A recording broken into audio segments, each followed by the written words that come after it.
देश के बड़े हिस्से में इस वक्त भीषण गर्मी और लू का असर लगातार जारी है। उत्तर भारत से लेकर मध्य भारत तक तापमान लगातार बढ़ता जा रहा है और मौसम विभाग ने अगले कई दिनों तक हीट वेव की चेतावनी भी दे दी है। कई राज्यों में ऑरेंज और येलो अलर्ट जारी हो गया है, जबकि कुछ इलाकों में स्थिति गंभीर लू तक पहुंच गई है। दिल्ली समेत कई शहरों में पारा 40 से 45 डिग्री के बीच दर्ज किया जा रहा है। इसी बीच मौसम विभाग ने कुछ राहत की संभावना भी जताई है, जहां दक्षिण भारत के कुछ हिस्सों में बारिश और बदलते मौसम के संकेत मिल रहे हैं। नमस्कार, मैं हूं शिवानी दीक्षित और आप देख रहे हैं न्यूज़ 18 का डिजिटल प्लेटफॉर्म। भीषण गर्मी से पूरा उत्तर भारत झुलस रहा है, वहीं मध्य भारत में भी लोग लू के थपेड़ों का सामना कर रहे हैं। इसी बीच मौसम विभाग के अनुमानों की माने तो अगले 7 दिन तक लू की स्थिति बनी रहेगी। कई इलाकों के लिए मौसम विभाग ने लू का ऑरेंज अलर्ट जारी कर दिया है। वहीं केरल में भारी बारिश के आसार हैं। उत्तर भारत समेत देश के अधिकांश इलाके भीषण गर्मी में झुलस रहे हैं। उत्तर पश्चिम भारत के साथ ही मध्य भारत और उसके आसपास के इलाकों में लू का कहर लगातार जारी है। मौसम विभाग की माने तो अगले 7 दिनों तक भीषण गर्मी की स्थिति बनी रहेगी।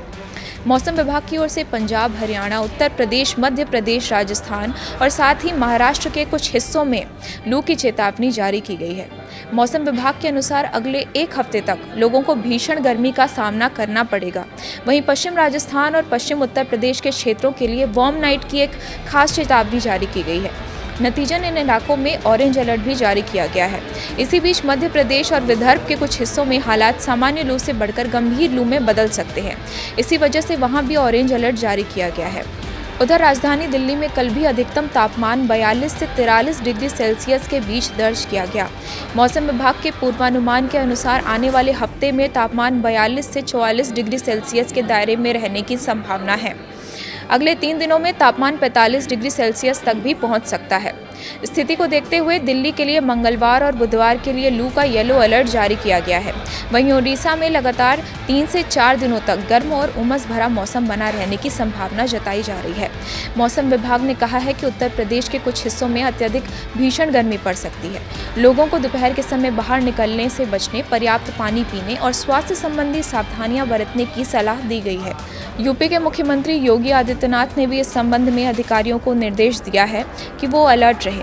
साथ ही उन्होंने जनता से अपील की है कि वो 19 मई से 21 मई के बीच काफ़ी एहतियात बरतें और अगर बहुत ज़रूरी नहीं है तो दोपहर में घरों से बाहर बिल्कुल ना निकलें। वहीं इस बीच मानसून को लेकर राहत की खबर भी है। मौसम विभाग ने सोमवार को कहा कि दक्षिण पश्चिम मानसून को 26 मई को केरल पहुंचने की संभावना है।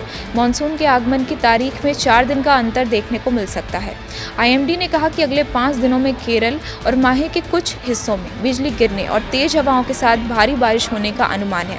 मौसम विभाग के अनुसार ऐसा दक्षिणी तटीय आंध्र प्रदेश और आसपास के क्षेत्रों में चक्रवाती परिसंचरण के कारण हो सकता है, जिससे केरल, दक्षिणी आंतरिक कर्नाटक, रायलसीमा और दक्षिण लक्षद्वीप से सटे दक्षिण पूर्वी अरब सागर में निम्न वायुदाब का क्षेत्र बन गया है। आईएमडी के अनुसार दक्षिण पश्चिमी मानसून दक्षिण पूर्वी अरब सागर के अधिकांश हिस्सों और कन्याकुमारी क्षेत्र के कुछ हिस्सों में आगे बढ़ चुका है। मौसम विभाग के अनुसार ये दक्षिण पश्चिम और दक्षिण पूर्व बंगाल की खाड़ी के अधिकांश हिस्सों, अंडमान सागर के अधिकांश भाग, अंडमान निकोबार द्वीप समूह और पूर्वी मध्य बंगाल की खाड़ी के कुछ हिस्सों में भी आगे बढ़ चुका है। आईएमडी ने केरल के कई हिस्सों में भारी बारिश होने की संभावना को लेकर 2 जिलों के लिए ऑरेंज अलर्ट और 10 जिलों के लिए येलो अलर्ट जारी किया है। कन्नूर और कासोगढ़ जिलों के लिए ऑरेंज अलर्ट जारी किया गया है, जबकि त्रिशूर और पल्लगढ़ को छोड़कर 10 जिलों के लिए येलो अलर्ट जारी किया गया है। मंगलवार के लिए आईएमडी के 9 जिलों के लिए येलो अलर्ट जारी किया गया है।